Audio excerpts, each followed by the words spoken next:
Hello, I'm Erik Robey. And I'm Karla Schaffer, and this is Anne Arundel County Week in Review. Today we'll tell you about a happy ending to a story on last week's show, and we'll preview our summer concerts in our parks, making headlines around the county. Well, have you ever visited somewhere and thought, why did they put 4 gas stations next to each other, or why is that old house right in front of a high-rise? Well, the way to avoid that is smart zoning, or smart growth. Right now, the county is in the middle of rezoning. It's a difficult process, but one that is about to give citizens a stronger voice. County Executive Leopold and members of the County Council have agreed to a new system where the Planning Advisory Board holds public hearings on proposals to change zoning. County Executive Leopold said of the new system, "Irresponsible zoning can devastate neighborhoods. It's critical that citizens have a voice in the process." Citizens had complained that they did not get to speak on a proposal until after it was already approved by the Council. The new public hearing will be held on June 16th at 6:30 p.m. in the Chesapeake Room of 2664 Riva Road in Annapolis.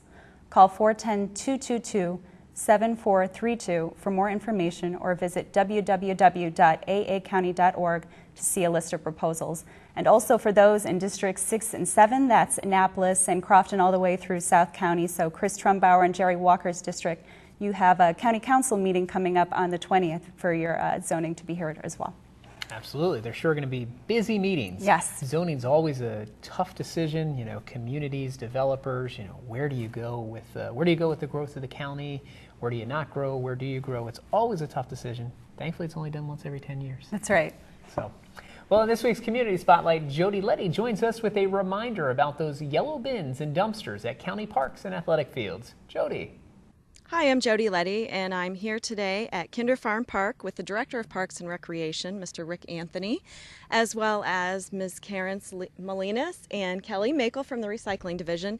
Today we're going to talk about recycling at Anne Arundel County Parks as well as at the athletic fields. Now, last night, Rick, I understand that you had a public meeting to talk about the state of the Department of Anne Arundel Parks and Recs. Tell us a little bit about what you talked about at the meeting and what the feedback was and input from the constituents. Yeah, thanks, Jody. The meeting we had last night was basically just to address our biggest users, which are the sports community, and to just be open about where we are as a department. Obviously, we know we're all kind of struggling along with the budget and staff shortages, and we just really wanted to have something to kind of lay on the line and let them know that we need their help. And I think it was a very positive meeting. We got a lot of positive feedback. I mean, I walked out of there without tomatoes on my shirt, so I'm taking that to mean as a good sign, a good meeting. But one of the things that we did discuss was the survey and the results of the survey. And one of the things that we decided to make part of our initiative was to increase our recycling. Now, we do have recycling in our regional parks, but what we've noticed is that a lot of sports venues, a lot of tournaments, there was a big waste in that area. So we have Karen here, who's the head of one of our subcommittees. We formed at least 4 of them, and she is going to be heading up the facilities. And part of her initiative is to try to increase recycling at our tournaments and at our games on the weekends. Okay, wonderful. Thanks, Rick. So, Karen, tell us about these subcommittees. I'm assuming that volunteers are needed, or hopefully a lot of them stepped up last night at your meeting. Tell us about those. Okay. Yeah, the recycling initiative came because in the survey, we had a large number of respondents who mentioned that the parks need to be the leader in recycling, and they were a little disappointed when they would be at activities and did not see recycling being promoted. And so the State of the Department venue last night was the perfect opportunity to talk to the sports organizations and talk about what they can do to help increase recycling in the parks. In terms of park users, the sports are a huge population that uses our parks, and the spectators and the fans and the families who come and visit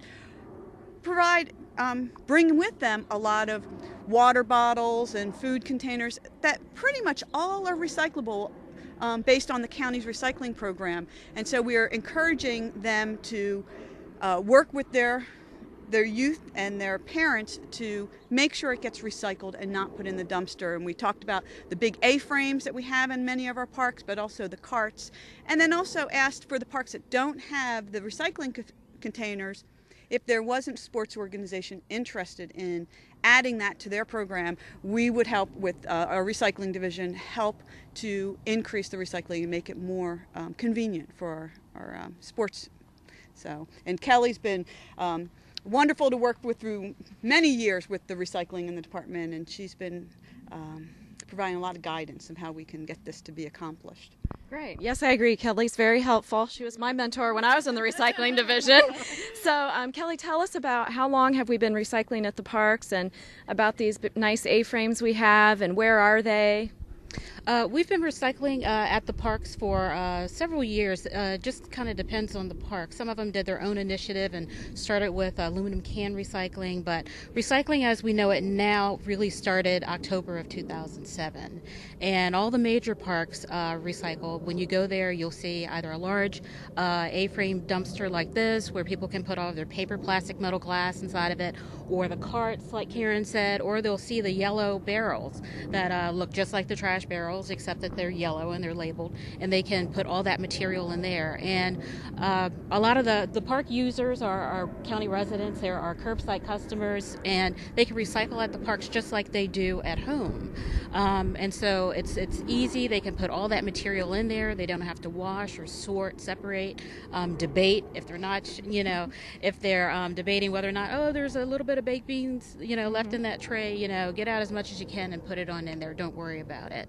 And like I said, a lot of the major parks and golf courses, the swim centers offer recycling. So if you have a party at one of the swim centers, with the birthday party for your child, you can also recycle that pizza box. And Okay. and so we try to make it easy, for everyone to do the right thing, not only at home, but at work and at play. So we'll get that recycling rate for the county up.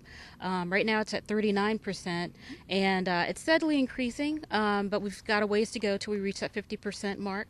But the more available our county residents have access to recycling, the more they'll use that behavior, and they'll change their behavior at home, at work, and just make Anne Arundel County, truly even better. Great. Well, thank you for that. Now, if I'm at a park and there is not one of these A-frame recycling containers, and let's say there aren't the trash can size recycling containers, what can I do?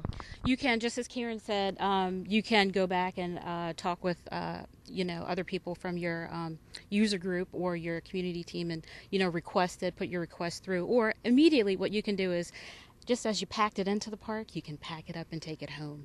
Like I said, it's very easy to recycle all that stuff that you packed up for that picnic, for that birthday party, for that game. As you pack that stuff up, as you're driving in, put it right in that yellow container. We'll take it.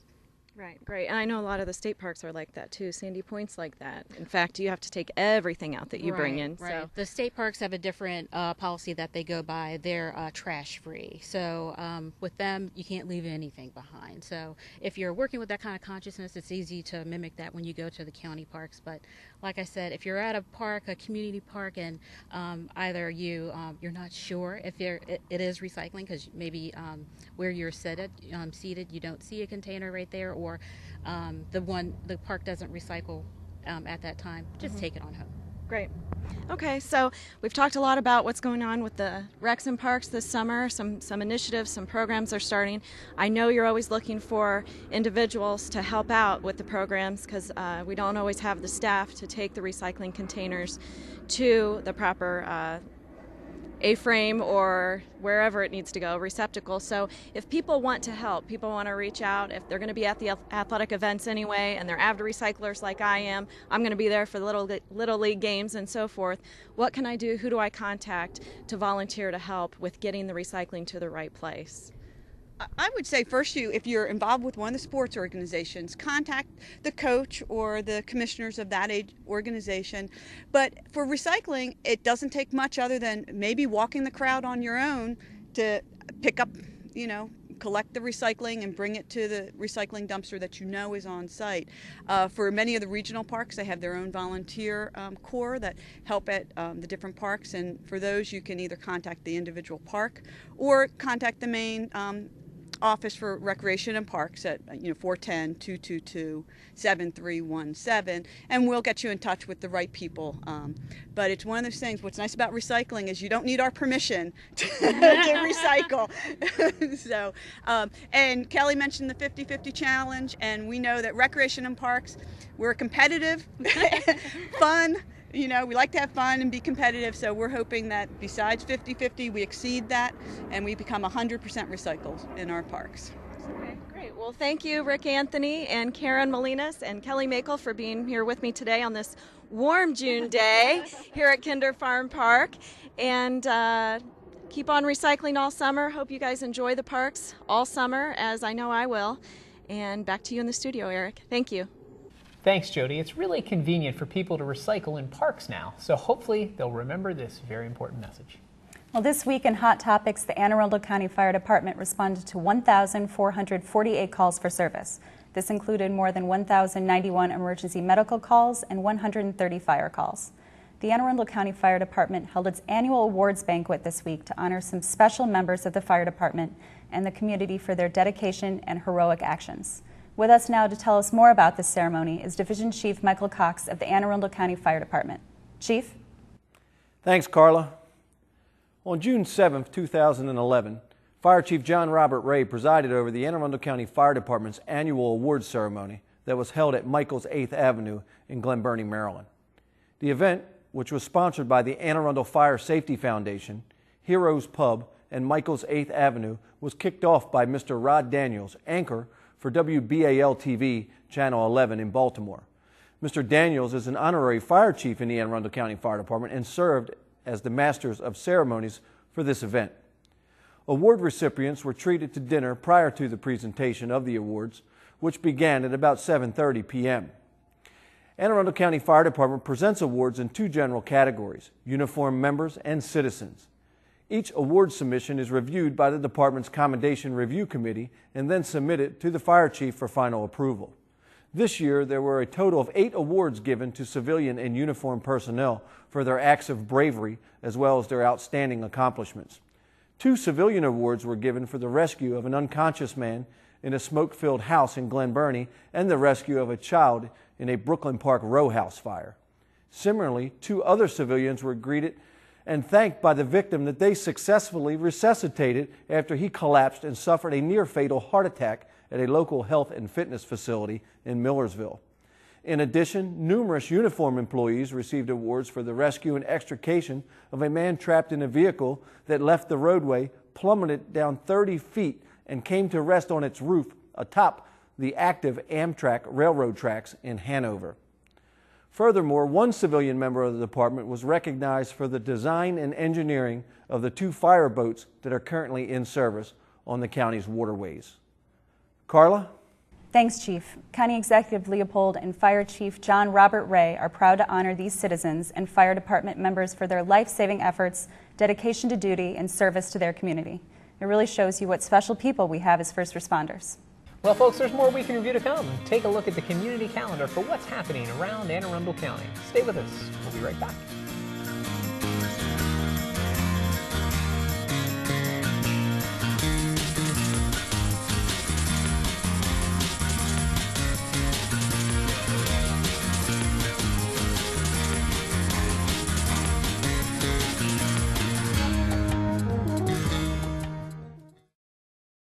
County Executive John Leopold wants to remind all residents that an animal should never be left unattended in a vehicle during the hot summer months. Even on a mild day with the windows cracked, the temperature inside will rise quickly, causing imminent harm or death to pets. If an animal control officer sees an animal left unattended in a vehicle, a criminal citation will be written, and the owner of the vehicle must appear in court and face a potential fine of $500 and 30 days in jail. Don't put your animal in harm's way, even on a mild day. Don't leave any pets unattended in vehicles. And welcome back. Well, in this week's Police Beat, Justin Mulcahy will tell us about a drug bust in Riviera Beach and a robbery that occurred in Glen Burnie. Justin. Thanks, Erik. This concluded an investigation regarding drug activity at this residence. Upon searching the residence, detectives recovered about 825 grams of suspected marijuana, estimated at $16,506 on the street. They also recovered drug paraphernalia. Additionally, $5,600 in U.S. currency was seized as drug gains. The suspect was arrested and charged accordingly in this case. That suspect is David Jacob Antkowiak. He's 27 years old, of 8531 Creek Road in Pasadena. The suspect in this case was charged with possession of marijuana with intent to distribute, along with possession of marijuana and possession of drug paraphernalia. We're going to move on now to our second incident. That one took place on June 7th around 2:35 in the afternoon. That's when officers from the Northern District responded to a wooded area behind the Target store located in the 6700 block of Ritchie Highway in Glen Burnie for a report of an attempted robbery that just took place. Officers located the adult male victim who had apparently sustained several lacerations. The victim indicated that he was walking in the area and the suspect approached him and demanded money. The suspect grabbed the victim, who fought back against the suspect. There was a struggle and the victim was stabbed with a knife by the suspect, who was last seen fleeing the area on foot. Several officers, a K-9 unit, and the aviation unit canvassed the vicinity but were unable to locate the suspect. The victim in this case was transported to University of Maryland shock trauma with what was deemed to be non-life-threatening injuries. This investigation is ongoing. Folks, the suspect in this case is a Hispanic male, described as being about 5'8", 150 pounds, last seen wearing a white T-shirt. As always, if you have any information on any of the crimes or suspects we mentioned on the show, don't hesitate to call, email, or text your tip to Metro Crime Stoppers hotline. The number is available 24 hours a day, toll-free at 1-866-7-LOCK-UP. You can also text message MCS plus your message to crimes at 274-637. Or visit the website at www.metrocrimestoppers.net. Remember, folks, phone calls are not recorded and callers remain anonymous. You might be eligible for that cash reward of up to $2,000. Back to you, Eric.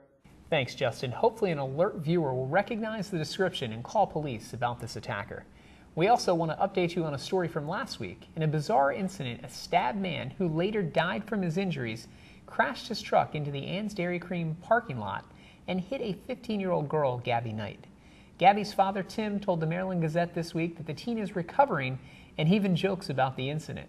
The girl sustained 2 pelvic fractures and received 6 stitches in her chin. Mr. Knight estimated that his daughter was thrown about 20 feet when she was struck by the truck. What an amazing and strange story, but boy, we're glad it's turned out for the best for her. Our Department of Aging and Disabilities offers a wide variety of programs and services to the community, and this week, Mary Felter speaks with Chris Moore to discuss the department's new online services. Mary? Thank you, Karla. Today, my guest is Chris Moore, who's a certified information and assistance specialist with the Department of Aging and Disabilities. Welcome to the program, Chris. Hi, Mary. Thank you. I asked you on the program today because you've been working on 2 things for us for our website, and that is, by the way, www.aacounty.org/aging. And those 2 things are the live chat feature and also our new Facebook page. And so I thought maybe you could come on the program today and talk to our people about this a little bit. Tell me, where did you find out about the live chat feature and why are we doing it? Okay. Last year during our National Alliance of Information and Referral Specialists, it's a national organization over my field, we found out about the live chat feature during one of the workshops, and we thought it would be a good idea to just increase the lines of communication, add another way for people to get in touch with the Department of Aging. Right now they can get us through the website, they can call us on the telephone, 410-222-4257, and now they can do Facebook as well, and just go up on the website and click on live chat. It's right up there on the right, right? Yeah, it's right on. It's a little link right above the most requested pages section of the website, and you just click on it, and even if nobody is there, you can still leave a message, and we'll get back to you as soon as we're able to. What is your usual time period for that? What hours are you open? During our regular business hours, 8 to 4:30, Monday through Friday. Generally, we keep it staffed if we're able to. We're running a little short-staffed as of right now, so sometimes we're not going to be available. We will get back to you within 1 business day if we're not able to be on there live with you. Okay. And then tell us a little bit more about the Facebook page that we've just set up. What's on that? Really excited about that. We went with the group format previously, and Facebook made a lot of changes to that makes it more of a small group, interpersonal type thing. It's not really conducive to an agency like ours, so we did start a Facebook page. We just need everybody to go like that at www.facebook.com/Arundel Seniors. We try to make it very easy for everyone to remember. Mary puts lots of postings up and everything, all of our press releases and things like that. You can also leave messages for the Department of Aging, and we'll make sure they get routed to the right people. Well, one thing I put up there today was the calendar events for the rest of June. And I'm going to do that for the rest of July as soon as I get all the information put together. And I put up a questionnaire and asked what people want from the department, actually. And the calendar of events was the first thing, so we got that posted right away. So. Absolutely. Well, if people want to find that page again, what is the information that they should know? What is the address? Okay, you want to go to www.aacounty.org/aging. And again, and that's for the live chat. And you just click on the link that says live chat. For Facebook, it's www.facebook.com/Arundel Seniors.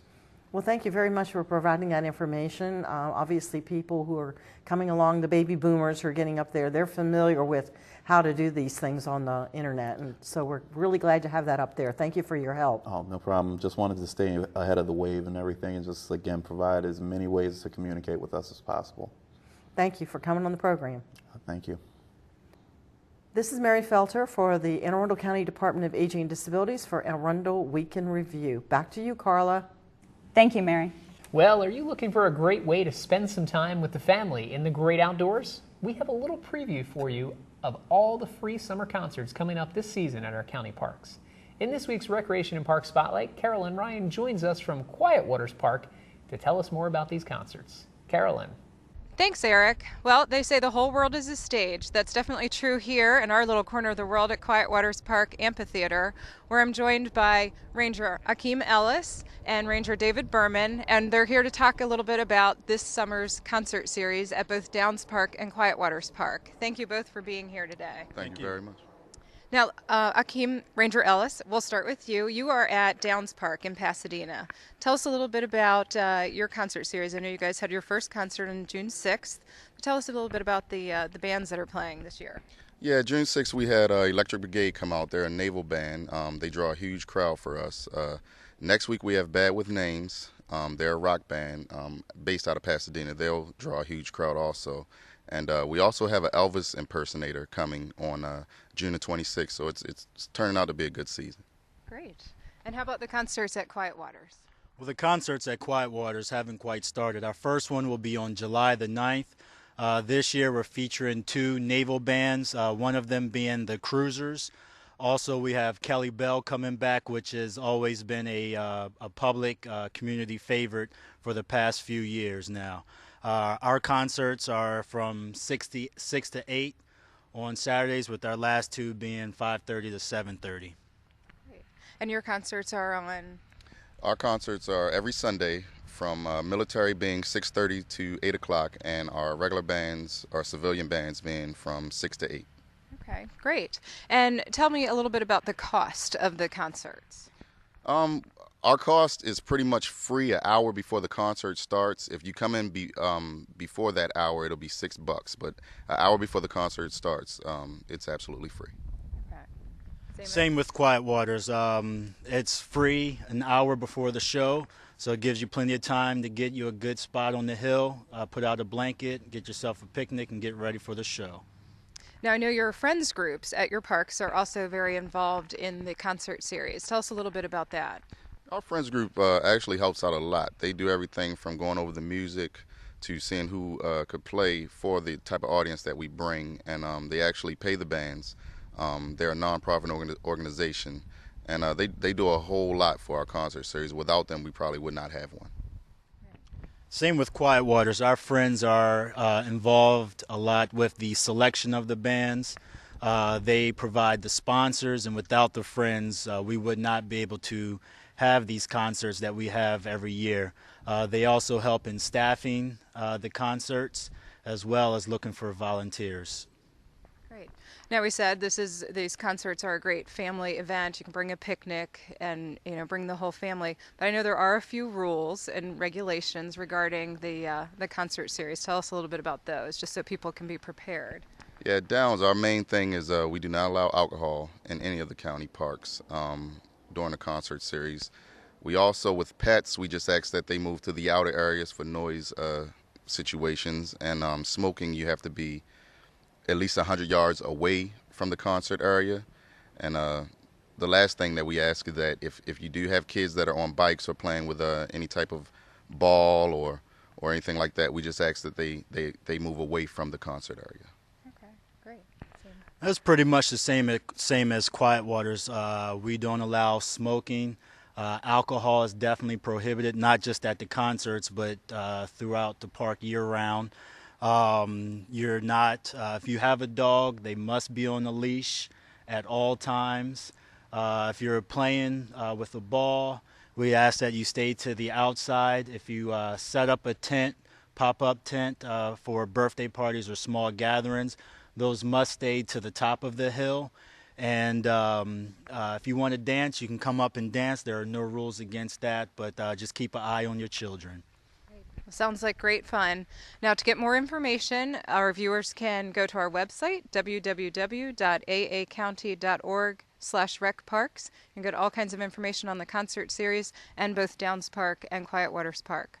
Well, thank you both again for being on the show. Back to you in the studio.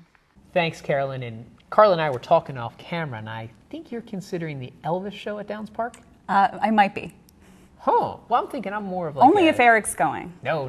Give me the Navy band or like contemporary country. That's more my style. I don't think I can do Elvis. I can't swing my hips. Elvis has some country to him.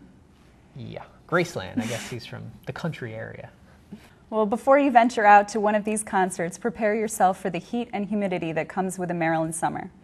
The State Health Department has reported 2 heat-related deaths already this summer season, and 1 was in Anne Arundel County. Please remember the following tips on how to beat the heat.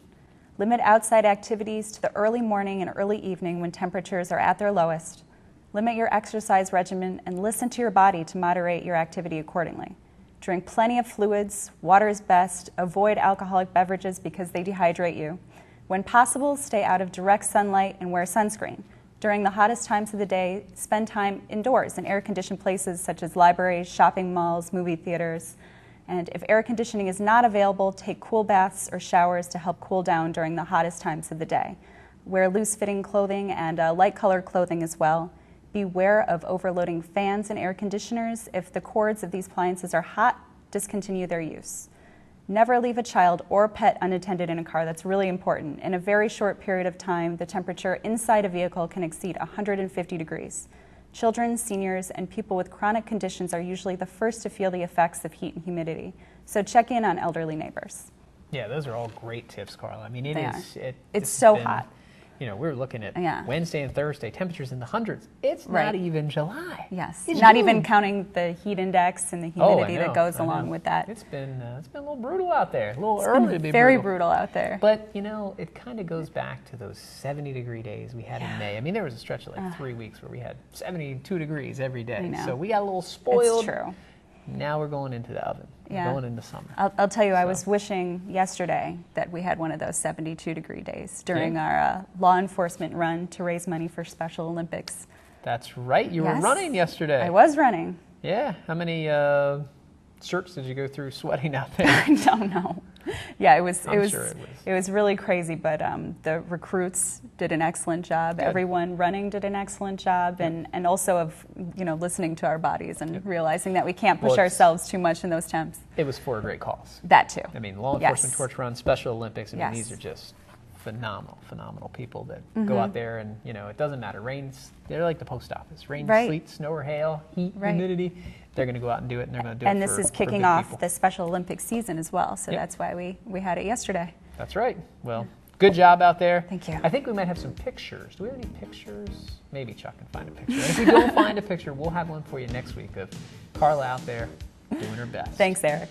Well, that wraps up this week's edition of Week in Review. You can watch this episode online anytime at www.aacounty.org. Archive episodes are available at blip.tv and YouTube.